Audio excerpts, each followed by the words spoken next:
listening to the La Jolla Cosmetic Podcast. Welcome, everyone, to the La Jolla Cosmetic Podcast. I'm your hostess, Monique Ramsey. And today, if you're listening to this episode, I'm guessing it's because you want to get to know our guest today a little bit better. And perhaps you're considering a consultation or you already have an appointment. You're just curious. Whatever your reason, we're here to help you. So I want to welcome Jolla Jowett to our podcast. Am I saying it right even? Yes. You nailed it. Okay, can we take that? No one ever gets it right. Yeah. Okay, I realized as I'm talking, I've never said her name out loud in front of her. Is this right? Yeah, it's perfect. Perfect. All right. Jowett. Training and credentials are really important. And so we're going to ask you about those in a moment. But first, I want to ask, what do your patients usually say about you? I think that I am approachable. They feel comfortable talking to me. Usually after we go through a consultation, people say they feel a lot more relaxed and at ease.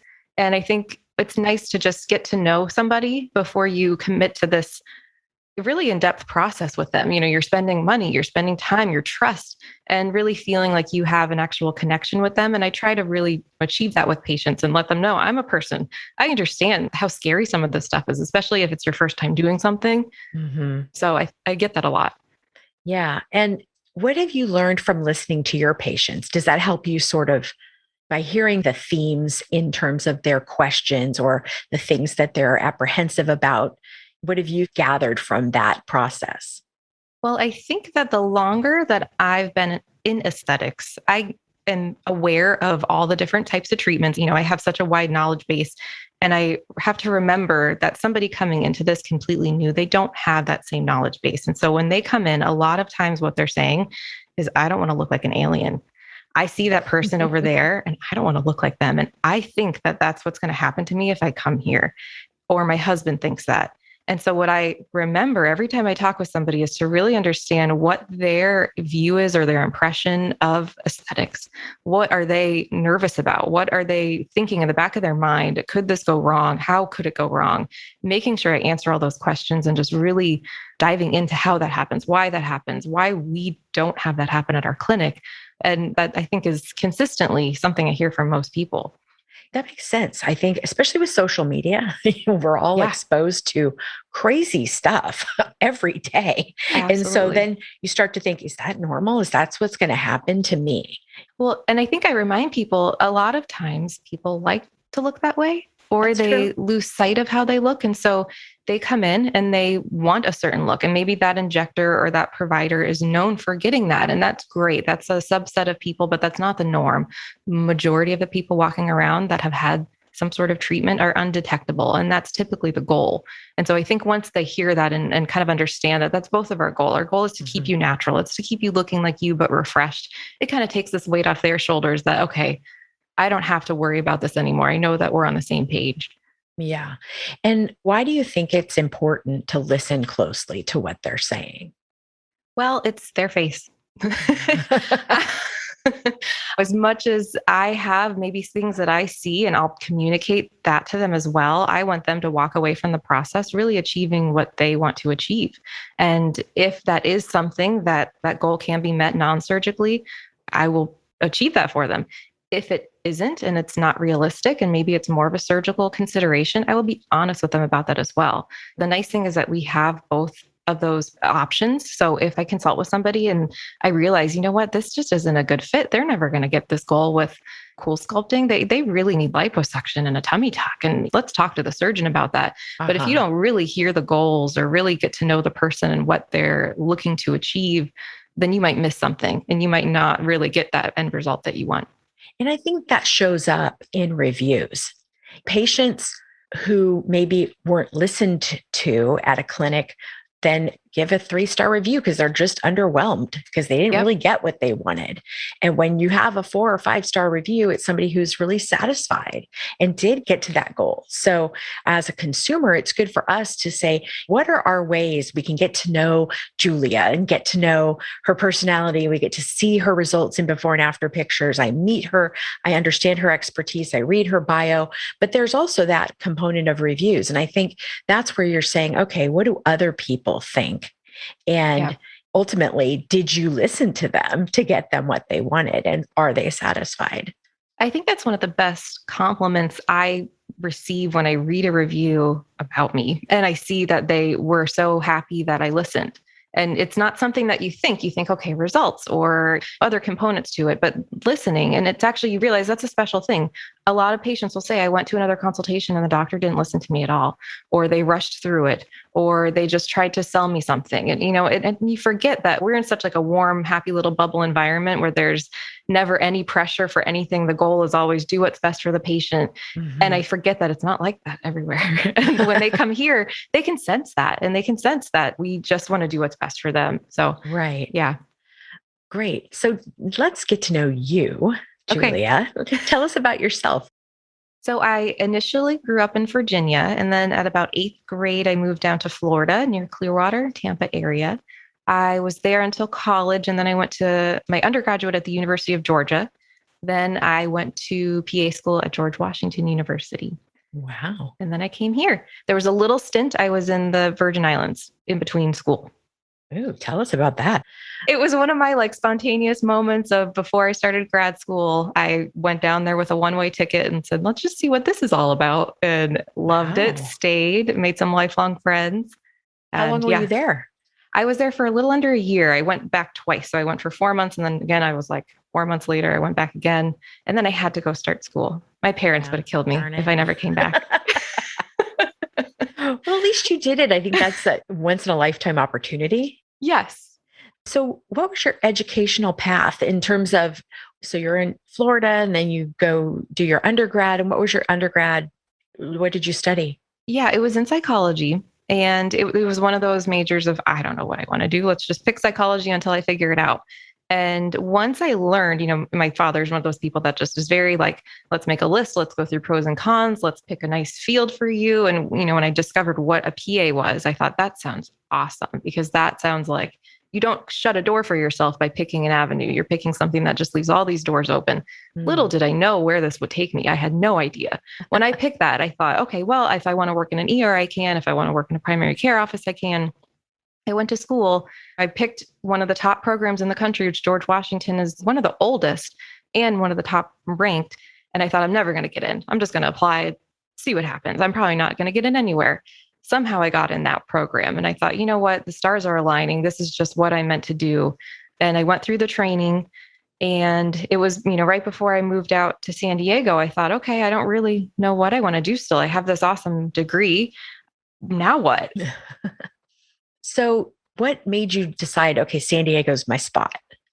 I came out here to visit between college and grad school. And I thought, I really want to move there. But at the time, there weren't any PA programs out here. And I knew I wanted to go to PA school. That was just my goal, but it stuck with me. And I thought, you know what? At some point, that place just seems like heaven. And I would love to live there. It is heaven, right? It is.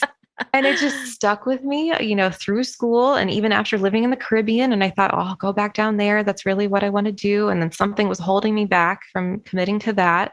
And I thought, you know what? I'm just going to give San Diego a try. Same thing. I had a one-way ticket out here. I didn't know anyone. I said, let's just see what happens. You are so adventurous. I would never have guessed this about you. I love learning new secrets about people. I mean, because you'll meet Julia. She's so sweet. She's gorgeous. She's just so kind and sort of quiet, not crazy. But then you're like, oh, yeah, one-way ticket. Let's do it. I love that. Okay. So was there a life event or trigger that made you say, I want to go to PA school? Like, what was that? I think it was the combination of being able to help people, but still being able to feel like I had the opportunity to have a career that would support myself. And so I think when you're navigating that, that was something my father really instilled in me, is that he wanted me to be able to work, make enough money to make a good living, not ever rely on anyone. And I also wanted to feel like I could give back to people. Mm. And so I didn't know where that was going to happen. I didn't, I looked in like business or even in psychology, there's a lot of ways to achieve that, but nothing spoke to me. As the further along in the program I got, I thought, you know what, I just want to see what PA is about. And I think the more experience I got, I think a huge thing was when I went down to the Caribbean and I realized like how important access to healthcare was and how there's just still so much work to be done in so many ways. And I, at that time I thought I'm definitely going to work with underserved communities and give back to the community in some way, which I think still has happened. I think it just in a different way than I ever saw. I think what I do now, it's a combination of psychology and healthcare in a way that is still helping people feel better about themselves. So it kind of tickles like both things that I really wanted. Yeah, that's really true. It is so much. And I think being able to understand where the patient's coming from Yeah. and why sometimes things like, let's say, acne scars Yep. can be debilitating for people.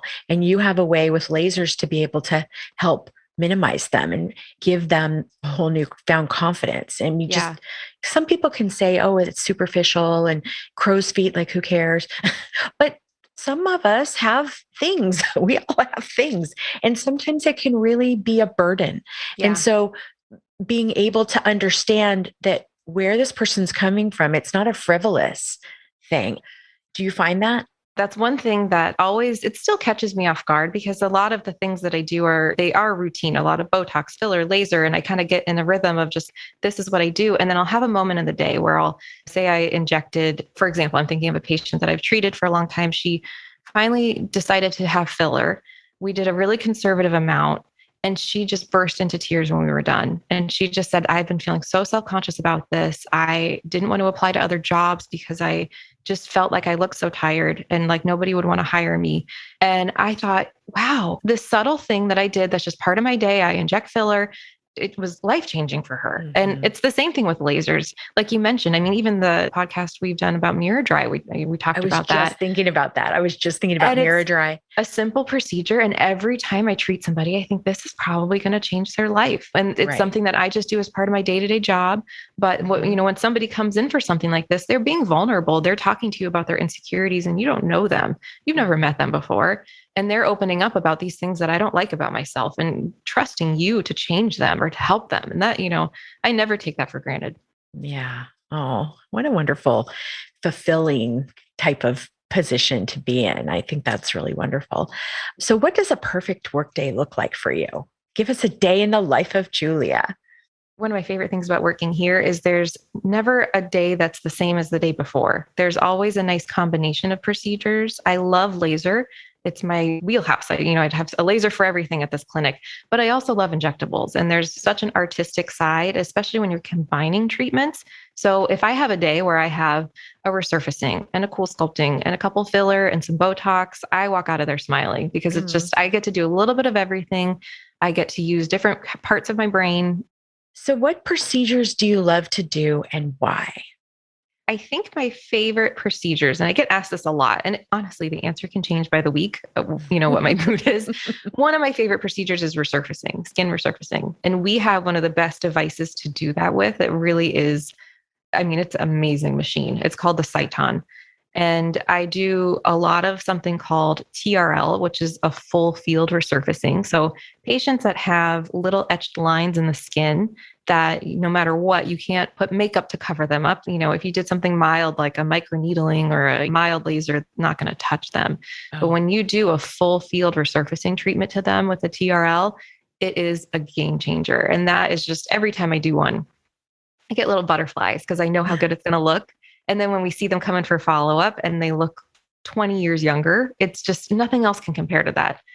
I also love doing filler. I think that that's something that every patient's face, their anatomy is a little different. There's a new challenge. There's a new asymmetry. It's never easy, but it's always really rewarding. So I love that as well. What do you like to do when you're not at work? Well, if you would have asked me that question 7 months ago, I probably would have had a different answer. But right now it's play with my baby. I have a little girl named Briella. She's just turned 7 months on Sunday. And she's just a joy. She's so much fun. And so it's just, any moment I have, I like to just hang out with her. Now, what would you want our listeners to gain from listening to today's podcast? I think just if you're ever nervous about any component of this process, whether it's the consultation, whether it's the procedure, whether it's opening up to somebody or talking to somebody about things that you are insecure about or that you want to just learn more about, feel comfortable. This experience does not need to be scary. It does not need to be hard to navigate or confusing. We will simplify it for you and know that there's never any pressure. And that's something that I can genuinely say from somebody that's an employee at the company. I never have to talk to somebody about why a consultation didn't end up moving forward with a procedure. I can just say it wasn't the best choice for them, or it was better suited for them to do XYZ. So there's never any of that in this company. Now, where can people find out more about you? Well, I know that my bio is on our website. I think that's the best place to really start. I have an Instagram, and my name on Instagram is San Diego Injector. I thought I'll keep it really simple. Yeah. And if you look at it, there's not much, but I do want to build it more. Well, now with a 7-month-old. Yeah. You're back from pregnancy or maternity leave, you can slowly but surely, a little bit at a time every day. But I do love it when patients, they'll tag me on there or share things on there. So it's still something I check and I use, and it's one of my goals. It is just 7-month-old. Yeah, exactly. Well, thank you so much for all your time today. It was fun to get to know the secrets of Julia. This is fun. All right. So you can find more information about Julia, see her reviews, before and after photos, etc., on our website. You can follow her at San Diego Injector on Instagram.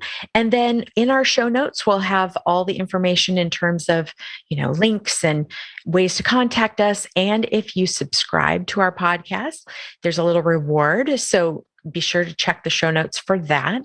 And I think if you show us that you're subscribing, then you get $25 off 50 or more in our med spa. So let's ask you, Julia, if you had $25 free to spend off 50 or more, what would you buy? I love Skin Better products. Skin Better? Yeah. Which is your favorite Skin Better product? The Alto. The Alto Defense, which is it's the antioxidant. Yep. Yeah. And that one, I think it's just, no matter what's going on with my skin, it fixes it. I don't know how.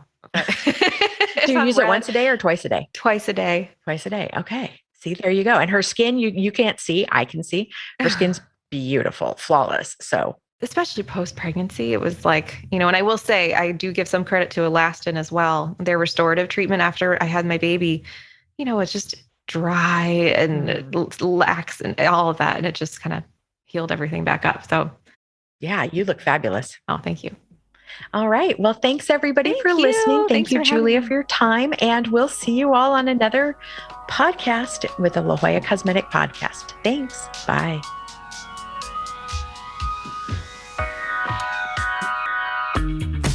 Take a screenshot of this podcast episode with your phone and show it at your consultation or appointment, or mention the promo code podcast to receive $25 off any service or product of $50 or more at La Jolla Cosmetic.